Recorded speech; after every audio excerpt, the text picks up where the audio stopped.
Você já teve a estranha sensação de estar indo para um lugar familiar, mas por um caminho que nunca viu antes? Já se perguntou se por algum instante a realidade ao seu redor desse uma leve escorregada?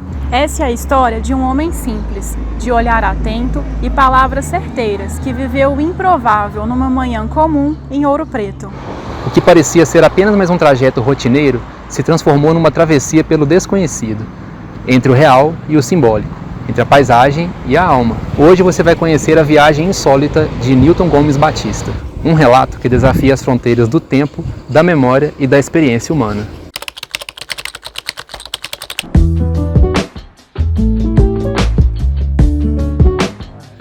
Senhor Newton, o senhor pode contar pra gente como que começou aquele dia? Como é que estava o clima? Como é que estava a cidade estava tranquila? Bom, naquele dia eu fui em Ouro Preto para fazer um contato rápido. Então, estava tudo tranquilo e consegui resolver o que eu precisava de resolver e resolvi voltar para casa imediatamente. Hoje eu não tenho muito interesse em ficar em Ouro Preto além do necessário.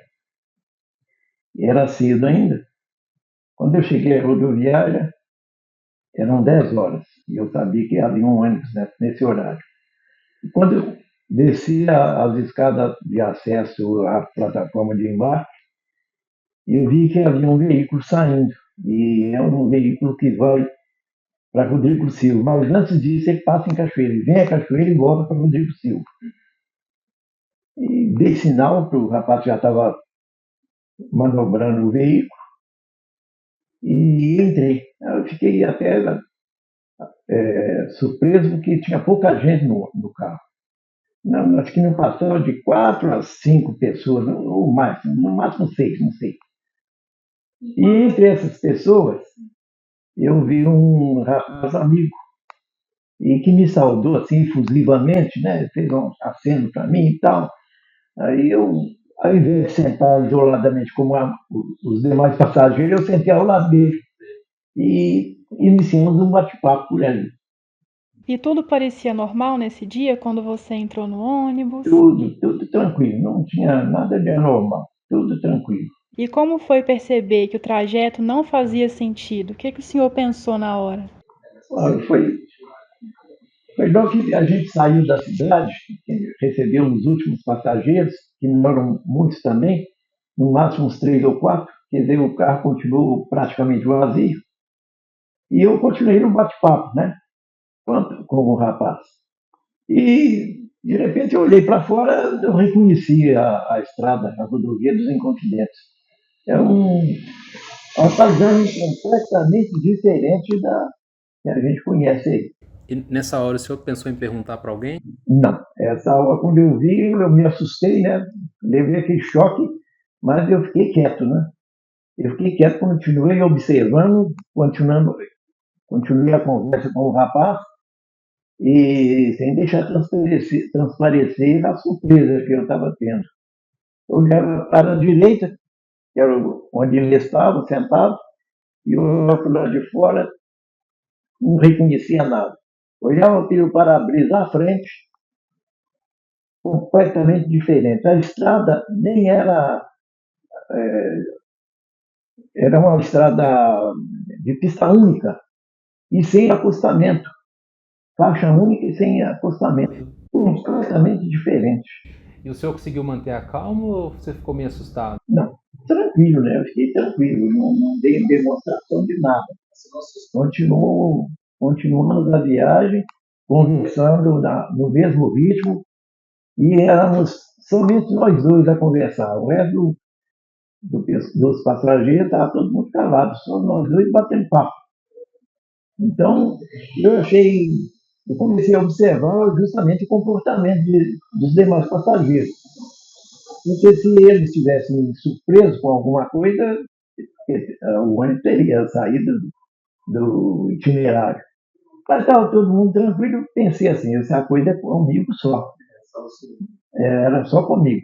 Eu, então, mantive na minha, né? Sem deixar transparecer, nem com o companheiro lá eu falei nada. Porque depois dos 80 anos, você contar uma coisa dessa A gente não viu o que pode acontecer, né?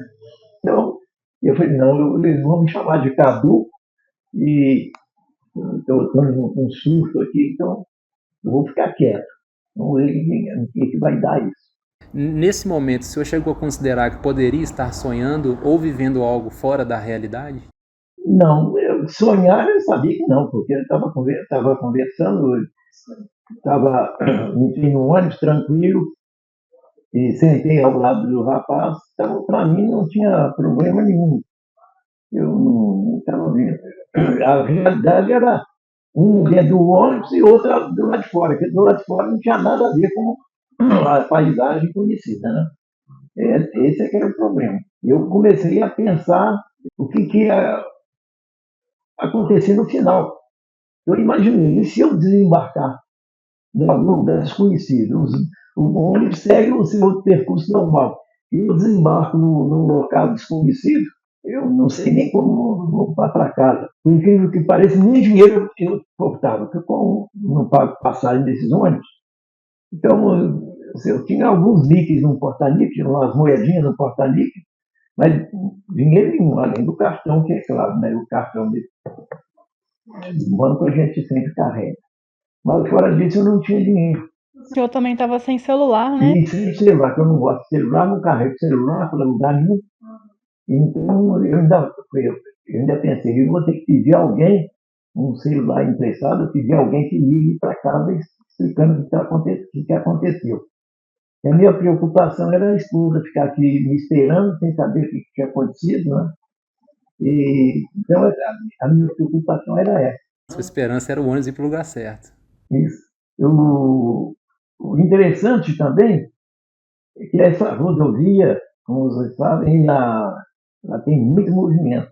Tanto automóvel pequeno, quanto carretas, bitrens, motocicletas, ônibus, um atrás do outro.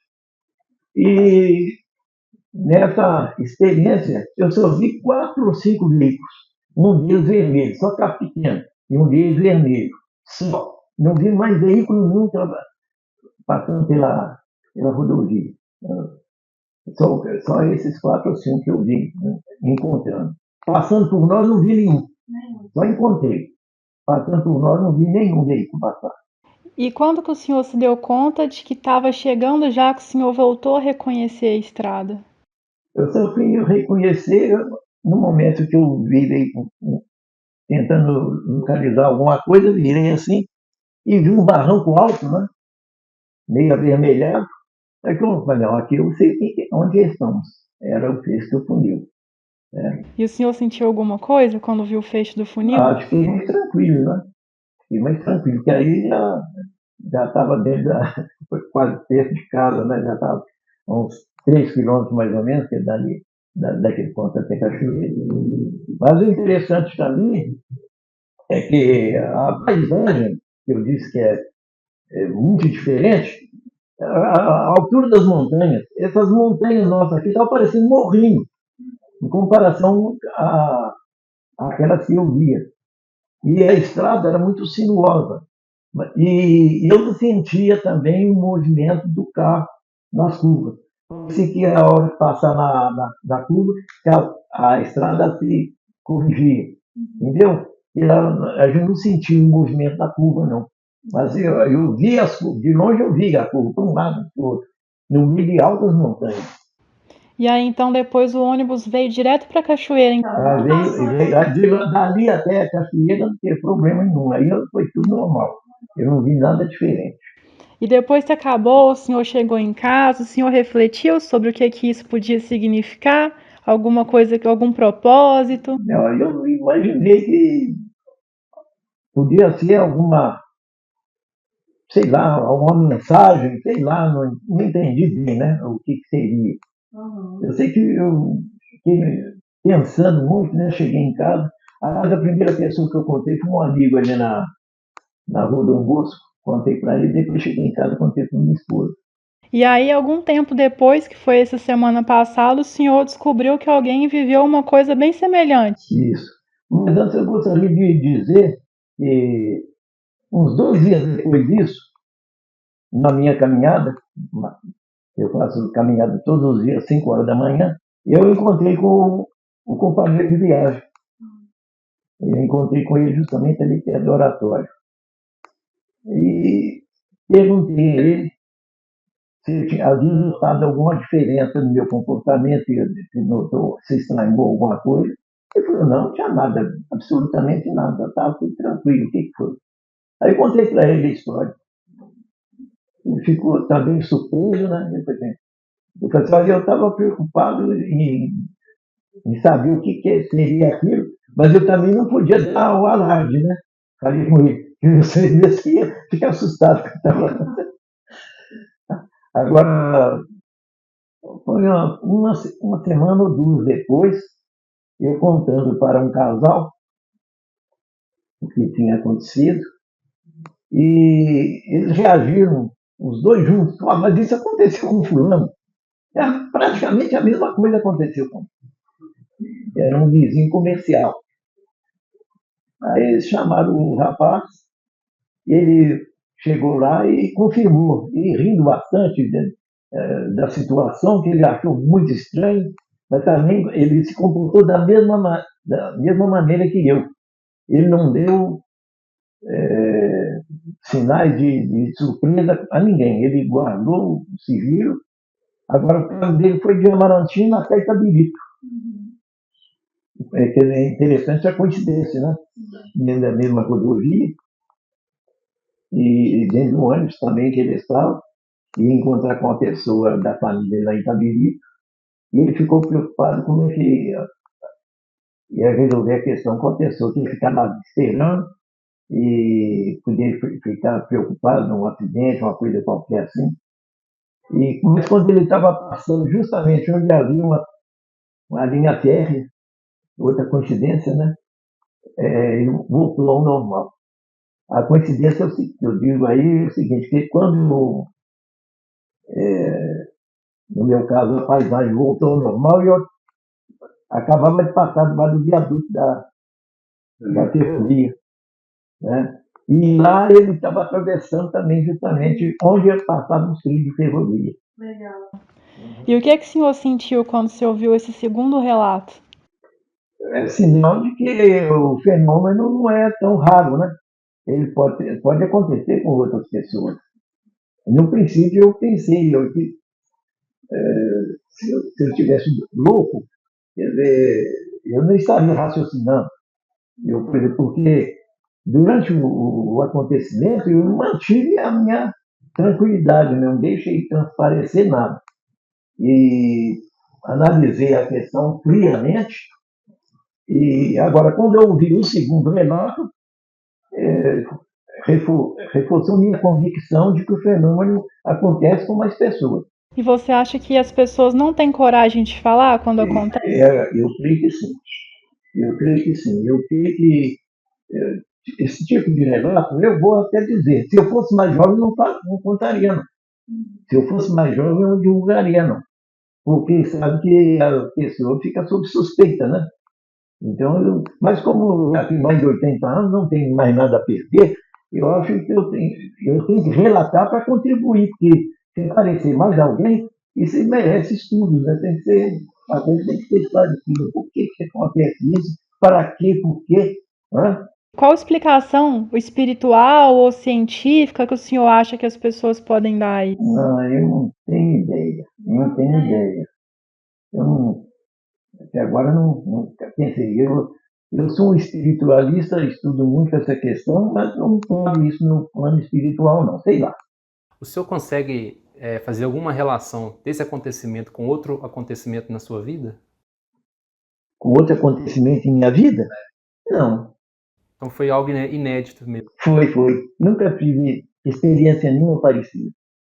Além da explicação dos outros, que uma outra pessoa, uma terceira pessoa, pode colocar a situação como algo espiritual, outra pessoa pode colocar como algo científico, mas para você, se você pudesse rotular esse caso, você colocaria como algo espiritual, científico ou alguma coisa que a gente ainda não consegue nomear muito bem? Eu acho que é alguma coisa que a gente não consegue ainda. É uma coisa desconhecida. E o senhor aprendeu alguma coisa com essa experiência? Alguma coisa em relação à consciência? Até agora eu não consegui. Estou em busca do significado da coisa. E se o senhor pudesse dar um conselho para quem passou ou para quem ainda vai passar por algo fora do comum, o que o senhor diria? Diria alguma coisa? Eu diria que deve divulgar, né? Não deve esconder, não. Porque hoje tudo é aceitável. Antigamente, eu creio que muita gente morreu nos manicômios por ter dito alguma coisa, né, relatado alguma coisa diferente do comum e foi rotulado como louco. Eu creio que muita gente morreu nessa situação. Agora, hoje a coisa é mais aberta, então eu acho que ele poderia assim, divulgar.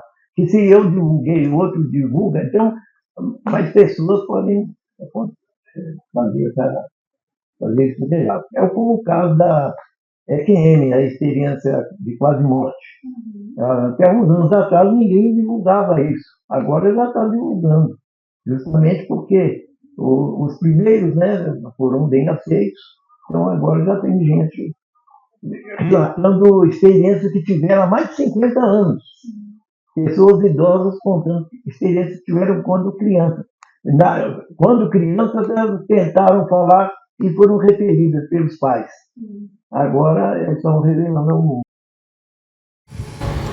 O Sr. Newton viveu algo raro e teve coragem de contar, e por isso essa história merece ser contada. Nós gostaríamos de agradecer ao Sr. Newton por ter nos recebido e ter compartilhado essa história. E quem tiver interesse em conferir o texto escrito por ele, confere o link na descrição. Então, se você teve alguma vivência parecida com essa, deixa aqui nos comentários para a gente poder transformar isso em um documentário também.